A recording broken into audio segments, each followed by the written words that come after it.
আসসালামু আলাইকুম। হোমওয়ার্ক শিক্ষা চ্যানেলে সবাইকে স্বাগতম। আশা করি সবাই ভালো আছেন। আমরা ফান্ডামেন্টাল অফ ম্যাথমেটিক্সের চ্যাপ্টার 6 এর ধারাবাহিক লেকচার দিতেছিলাম। আজ আমরা তৃতীয় লেকচার দেব। আর এই লেকচারে আমরা কয়েকটা ম্যাথ দেখব। আচ্ছা, প্রথমে দেখি আমরা এক্সাম্পল 25 যে দেখাও যে modulus Z plus 3 plus modulus Z minus 3 equal 10 একটি উপবৃত্তের সমীকরণ নির্দেশ করে যেখানে z equal x plus i y. এটা z এর মান আমাদেরকে দিয়ে দিয়েছে। আর এর থেকে আমাদেরকে নির্ণয় করতে হবে কি এটা ইকুয়াল 10, যা একটা উপবৃত্তের সমীকরণ নির্দেশ করবে। আচ্ছা, তাহলে আমরা সমাধানে চলে যাই। প্রথমে আমরা দেওয়া আছে সেটা লিখে নিলাম কি z equal x plus i y, সেটা আমরা লিখে নিলাম। আর তারপরে বইয়ের যেটা দেওয়া আছে সেটা আমরা তুলে নিলাম এখানে। এটা ইকুয়াল 10 দেওয়া আছে এটা। আচ্ছা, এখন আমরা এখানে যা আছে তাই ব্যবহার করলাম। এটা হচ্ছে হলো সমানের ওপারে নিয়ে গেলাম, ঠিক আছে। তাহলে 10 এটা ওপারে গেলে মাইনাস জেড মাইনাস 3 হয়, ঠিক আছে। আচ্ছা, এখন জেডের মান কি এক্স প্লাস আই ওয়াই। তাহলে এক্স প্লাস আই ওয়াই বসালাম, এই প্লাস 3 তো 3 থাকতেছে। এটা ইকুয়াল দেওয়ার পরে এখানে জেড তো 10 তো ব্যবহার করলাম, মাইনাস জেডের মান কি, জেডের মান হচ্ছে এক্স প্লাস আই ওয়াই, এই মাইনাস 3 ব্যবহার করলাম। আচ্ছা, এখন এক্স তো আমরা এক্স লিখলাম, এই 3টা এপারে নিয়ে আসলাম, আর এ আই ওয়াইটা ওপারে নিয়ে গেলাম, ঠিক আছে। আর এটা ইকুয়াল দিয়ে 10 তো 10 থাকতেছে, মাইনাস এটাও একই কাজ করছি, এক্স 3টা সামনে নিয়ে আসছি আরটা এক পরে নিয়ে গেছি, ঠিক আছে। এখন আমরা এটাকে হচ্ছে এক্স ধরবো আর এটাকে ওয়াই ধরবো, ঠিক আছে। এটাকে এক্স আর এটা ওয়াই ধরা আমরা হচ্ছে এটার মান নির্ণয় করবো। আর মান নির্ণয়ের সূত্রটা হচ্ছে যখন এটা এক্স ধরবো তখন রুট ওভার দেওয়ার পর এটার উপর স্কোয়ার, তাহলে এক্স প্লাস 3-এর উপর স্কোয়ার প্লাস দেওয়ার পরে এখানে আই ওয়াই, এখানে আমরা যখন এটাকে মান নির্ণয় করি তখন কিন্তু আমরা আর জটিল সংখ্যা লিখতে হয় না, ঠিক আছে, যার কারণে ওয়াইয়ের উপর স্কোয়ার। এখানে ইকুয়াল দিয়ে 10 তো 10 থাকতেছে, এটা মাইনাস দেওয়ার পরে এটার উপর স্কোয়ার আর প্লাস এটার উপর স্কোয়ার আর একটা বর্গ ব্যবহার করলাম, রুট ব্যবহার করলাম, ঠিক আছে। আচ্ছা, এখন দেখুন যে এটাকে আর এটাকে যদি বর্গ করি তাহলে কিন্তু কেটে যায়, ঠিক আছে।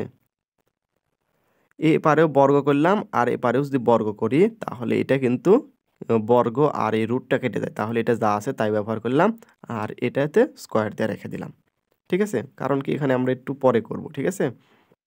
আচ্ছা, তারপরে কি করব, এটা হচ্ছে কিসের সূত্র আছে, এটা এ প্লাস বি হোল স্কোয়ার, তাহলে এ স্কোয়ার প্লাস 2ab, এবি বলতে হচ্ছিল 2 আর 3 দুগুণ 6 আর এক্স প্লাস বি স্কোয়ার বলতে 9, 3-এর উপর স্কোয়ার, 3-এর উপর স্কোয়ার হচ্ছে 9 প্লাস এ ওয়াই স্কোয়ার ব্যবহার করলাম।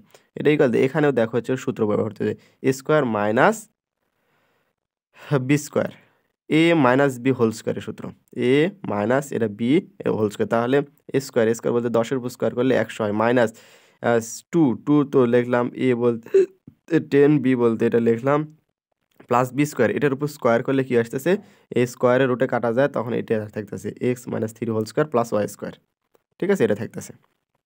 আচ্ছা, তাহলে এখানে আমরা পাইতেছি কি এক্স স্কোয়ার আর plus 6x minus 9 plus y square, এটা আমি এপারে লিখলাম। তাহলে এখানে 100 রাখলাম, মাইনাস 10 দুগুণ 20 রুট ওভার, আর এখানে আমরা এক কথায় যা আছে তাই ব্যবহার করলাম। আর এটাকে আমরা একটু সাইজ করে লিখলাম যে এখানে কিন্তু এ মাইনাস বি হোল স্কোয়ারের সূত্র, তাহলে square minus 2ab plus b square, সেই ইয়েগুলো আমরা একবারে লিখে নিয়েছি। এখানে প্লাস ওয়াই স্কোয়ার, এখন এক্স স্কোয়ার মানে সমানের এপারে আর এপারে কিন্তু কাটা যায়, এই 9 আর এই 9 কাটা যায়, এটা ওয়াই স্কোয়ার কিন্তু কাটা যায়, তাহলে এখানে কি থাকতেছে এই 6 আর এখানে মাইনাস 6টা এপারে আসলে পজিটিভ হচ্ছে 6 হয়ে যায়, তাহলে 6 6 12x, ঠিক আছে, মাইনাস এই 100টা হচ্ছে এপারে নিয়ে আসলে মাইনাস 100 হয়ে যাচ্ছে, ঠিক আছে।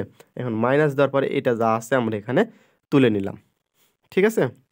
আচ্ছা, এখন উভয় পক্ষকে যদি আমরা 2 দ্বারা ভাগ করি তাহলে এখানে 12-এর অর্ধেক কি 6 হয় আর 100-এর অর্ধেক হচ্ছে 50 হয়, ঠিক আছে। আর এখানে 20-এর অর্ধেক 10 হয়, ঠিক আছে, আমরা এটা ব্যবহার করলাম। আচ্ছা, তারপরে কি করছে, এই পুরা মানটা আমরা এই পারে নিয়ে চলে আসছি, আর এই পুরা মানটা অপোজিটে নিয়ে গেছি। ঠিক আছে, তাহলে এটাকে যদি এপার নিয়ে আসি তাহলে এটা কি পজিটিভ হয়ে যাবে, এটাকে যদি ওপার নিয়ে যায় তাহলে কিন্তু মাইনাস আছে, এটা পজিটিভ হয়ে যাবে, এটা প্লাস আছে, এটা মাইনাস হয়ে যাবে। ঠিক আছে, এখন উভয় পক্ষকে আবার বর্গ করি, তাহলে এটার উপর যদি স্কোয়ার দাও, এটার উপর স্কোয়ার দাও, তাহলে কি আসতেছে 10 10 100। ঠিক আছে, এটার উপর যদি স্কোয়ার করো তাহলে স্কোয়ারের রুটে কাটা যায়, তাহলে এর ভিতরে যেটা আছে সেটা থাকতেছে। ঠিক আছে, এখানে যদি স্কোয়ার দেওয়া হয় তাহলে কি হচ্ছে, এ স্কোয়ার মাইনাস বি স্কোয়ার, এ মাইনাস বি হোল স্কোয়ারের সূত্র হচ্ছে, তাহলে স্কোয়ার স্কোয়ার বলতে 50 মাইনাস 2 এ বলতে 50 মাইনাস বি বলতে 6x S plus b square 6x এর উপর স্কোয়ার, সেটা ব্যবহার করলাম। আচ্ছা, তাহলে এটা 100 থাকতেছে, এটি হচ্ছে a minus b whole square সূত্র, তাহলে square minus 2ab plus b square, এটাকে একটু আমরা তাড়াতাড়ি লিখছি, হচ্ছিল 3 আর 2 গুণ করলে 6 হয়, প্লাস এখানে 3-এর উপর স্কোয়ার দিলে 9 হয়, প্লাস ওয়াই স্কোয়ার। এখানে 50-এর উপর যদি স্কোয়ার দেয় তাহলে 25 হয়, মাইনাস 50 দেবেন 100, আর 6 দিয়ে গুণ করলে 600x হয়, প্লাস দেওয়ার পরে এখানে 36 36 এক্স স্কোয়ার। ঠিক আছে, এখন আমরা এটা দ্বারা এটা গুণ করব, তাহলে 100 দ্বারা যদি এক্স স্কোয়ার গুণ 100 এক্স স্কোয়ার, 100 দ্বারা 6 গুণ করলে মাইনাস 600x, 100 দ্বারা যদি 9 গুণ করি তাহলে 900, 100 দ্বারা যদি ওয়াই গুণ করি 100 ওয়াই স্কোয়ার, এটা ইকুয়াল এই 2500 600, এখানে হচ্ছে 36 থাকতেছে। ঠিক আছে,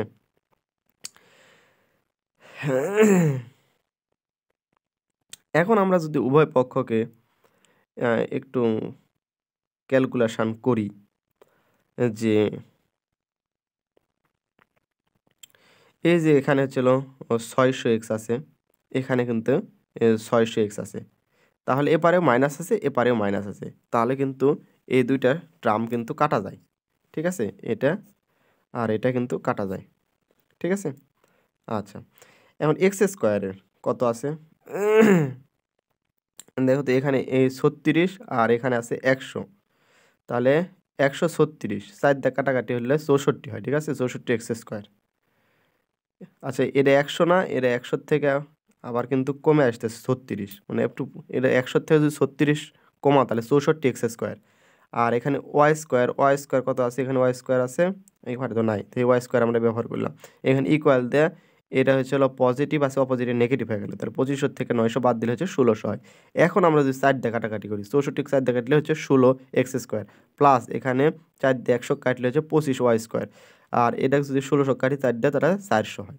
ঠিক আছে, এখন আমরা এই 400 দ্বারা সবাক ভাগ করব।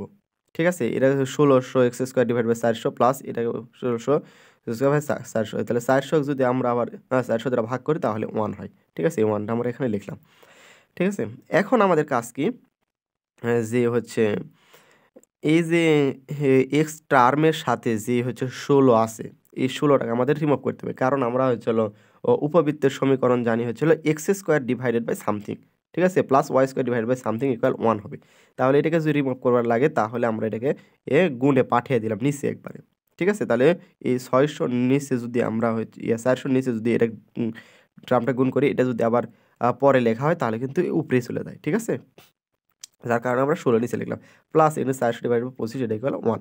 ঠিক আছে, এখন আমরা কি করতেছি, এই 400 যদি 20 দিয়ে করি, 20-এর উপর স্কোয়ার করি তাহলে 400 হয়, আর 4-এর উপর যদি হচ্ছে হলো স্কোয়ার করি তাহলে 16 হয়। তাহলে 20 ডিভাইড বাই 4, এটার উপর স্কোয়ার দিলাম, আর এখানে হচ্ছে হলো উপরে তো x square plus y square থাকতেছে, আর 20 যদি হচ্ছে হলো 20 দিয়ে 20 যদি স্কোয়ার করি তাহলে 400 হয়, তাহলে 400, আর 5 যদি স্কোয়ার করি তাহলে 25 হয়, এই 25-এর উপর স্কোয়ার, তাহলে এটা ইকুয়াল এই যে 1 তো 1 আছে, তাহলে এটা কিন্তু একটা উপবৃত্তের সমীকরণ নির্দেশ করতেছে। ঠিক আছে, আমরা উপবৃত্তের সমীকরণ থেকে দেখে আসছি উপবৃত্তের সমীকরণটা এই আকারে। ঠিক আছে, তাহলে এটা আমাদের দেখানো হলো। আচ্ছা, পরবর্তী সমাধান যাই। 27-এর 1 2 দুইটাই দেখবো আমরা। আচ্ছা, কি বলছে, লেখ রূপে জেড এর মানের সেট প্রতিস্থাপন করো ও যে ক্ষেত্রে 1 নাম্বার হচ্ছে modulus of Z minus 2 less than equal to আর জেড গ্রেটার দেন 2, এই দুইটা আমাদেরকে নির্ণয় করতে হবে। ঠিক আছে, তাহলে 27-এর 1 নাম্বার লেখার পরে আমরা বইয়ে যেটা দেওয়া আছে সেটা তুলে নিলাম। এখন আমরা জেড এর মান জানি কি, যে জেডের মানটা হচ্ছিল আচ্ছা Z equal x plus i y, এই জেডের জায়গাতে এক্স প্লাস আই ওয়াই ব্যবহার করলাম -2, এখানে less than equal here less than equal 2। এখন আমরা কি করতেছি, এটার মান নির্ণয় করতেছি। এটা মান নির্ণয় কি, রুট ওভার দেওয়ার পরে এটাকে এক্স ধরে নিলাম আর এটা ওয়াই ধরে। আচ্ছা এই এক্স মাইনাস টুটাকে হচ্ছে আমরা এক্স ধরবো, আর এই আই ওয়ানকে হচ্ছে ওয়াই ধরবো, ঠিক আছে। তাহলে x minus two whole square plus এই ওয়াইয়ের উপর স্কোয়ার, ওয়াই স্কোয়ার, ঠিক আছে, লেস দেন ইকুয়াল এটা 2 ব্যবহার করলাম। এখন আমরা যদি উভয় পক্ষে বর্গ করি তাহলে বর্গ করলে স্কোয়ার আর ওই রুট উঠে যাচ্ছে, ঠিক আছে, রুট আর ওই স্কোয়ারটা উঠে যাচ্ছে। তাহলে কি থাকতেছে আমাদের এখানে এই x minus two whole square plus y square, আর এটার উপর বর্গ করলে হয় 2 2 4, ঠিক আছে। এখন আমরা এটাকে একটু হচ্ছিল ভেঙে লিখেছি, x minus two whole square যা আছে তাই, এখানে কি লিখছি y minus zero whole square, কেন জিরোর উপর স্কোয়ার দিলে কিন্তু এই ওয়াই থাকে, ঠিক আছে, তাহলে এটা স্কোয়ার, আর এখানে 2 এর উপর স্কোয়ার। কারণ কি এটা আমরা একটা বৃত্তের সমীকরণ, যেহেতু আমাদেরকে বৃত্তের ওর ক্ষেত্রে নির্ণয় করতে বলতেছে, সেই জন্য আমরা এই যে বৃত্তের সমীকরণ হচ্ছে x minus a whole square plus y minus b whole square equal r square, এই সূত্র ও বৃত্তের সমীকরণ অনুযায়ী এটাকে আমরা সাজিয়ে নিলাম, ঠিক আছে, এটাকে আমরা সাজিয়ে নিলাম, ঠিক আছে। এখন এখান থেকে আমরা কি দেখতে পাচ্ছি, যে এখান থেকে আমরা কেন্দ্র দেখতে পাচ্ছি, এটা কিন্তু কেন্দ্র, ঠিক আছে, এটা 2, তাহলে ইহা 2,0 মানে এটা 2 এর সাথে তো আর কিছু না, ঠিক আছে, 2,0 হচ্ছে কেন্দ্র। আচ্ছা এর ব্যাসার্ধ হচ্ছে এই 2, যে কেন্দ্রটা সেটা হচ্ছে ব্যাসার্ধ, ঠিক আছে, ব্যাসার্ধ বিশিষ্ট, ঠিক আছে, 2 ব্যাসার্ধ বিশিষ্ট বৃত্ত এবং ইহা দ্বারা আবদ্ধ স্থানের চিত্র অঙ্কন করা হলো। এটা দ্বারা আমরা একটা এক্স আর ওয়াই নিয়ে নিলাম, এই যে 2,0, তাহলে 2,0 একটা যদি নিয়ে নিই এখান থেকে 2,0 এখানে আসতেছে, আর এটার একটা বৃত্ত আমরা এখানে অঙ্কন করে নিলাম, ঠিক আছে। আচ্ছা 2 নাম্বার কি বলতেছে, 2 নাম্বারও একই, আর ইজ জেড গ্রেটার দেন 2, ঠিক আছে, real number Z greater than 2। আচ্ছা তাহলে আমরা এটাকে আর ব্যবহার করলাম, আর জেড এর মান তো আমরা জানি, এ এক্স প্লাস আই ওয়াই বসা দিলাম গ্রেটার দেন 2, ঠিক আছে। এখন এটার মান হচ্ছিল আমরা হচ্ছে এক্স এর মান নিতে পারি, ঠিক আছে, রিয়েল নাম্বার বাস্তব হবে তাই আমরা এক্স নিয়েছি, ঠিক আছে, তাহলে এই পুরোটা আমরা এক্স ধরে নিয়েছি, তাহলে এক্স গ্রেটার দেন 2, তাহলে ইহা এক্স ইকুয়াল 2 রেখা বাদে উহার যে পার্শ্বে মূল বিন্দু তার বিপরীত পার্শ্বে অর্ধতল নির্দেশ করে, ঠিক আছে। এই যে এটা হচ্ছিল একটা এক্স অক্ষ আর এটা ওয়াই অক্ষ, এর হচ্ছিল বিপরীত পার্শ্বে অর্ধতল নির্দেশ করবে, তাহলে এই জায়গাতে আমরা একটা পার্শ্বতল আমরা আঁকতে পারবো এখানে, তা নিয়ে একটা চিত্র অঙ্কন করা হলো। তাহলে এক্স ইকুয়াল 2 বলতে এখানে আসতেছে এক্স এর ভ্যালু, তাই এক্স অক্ষ বরাবর, কিন্তু এক্স অক্ষ বরাবর এই 2টা নির্ণয় করতে হবে, যার কারণে আমরা এই দিকে টার্মটা হয়েছে। তাহলে এখানে এটাই সমাপ্তি, আর পরবর্তী ক্লাসে আরও বিস্তারিত আরও কয়েকটা ম্যাথ আমরা আলোচনা করব। আর যারা আমাদের পেইড কোর্সে যুক্ত হতে চান তাহলে আমাদের ডিসক্রিপশন চেক করে হোয়াটসঅ্যাপ নাম্বার দেওয়া আছে, আমাদের সাথে কথা বলে খুবই স্বল্প খরচে আমাদের কোর্সটা নিতে পারেন, আপনারা খুবই উপকৃত হবেন কোর্সটা করে। তাই আশা করি সব ভালো থাকেন, সুস্থ থাকেন। আসসালামু আলাইকুম ওয়া রাহমাতুল্লাহি ওয়া বারাকাতুহু।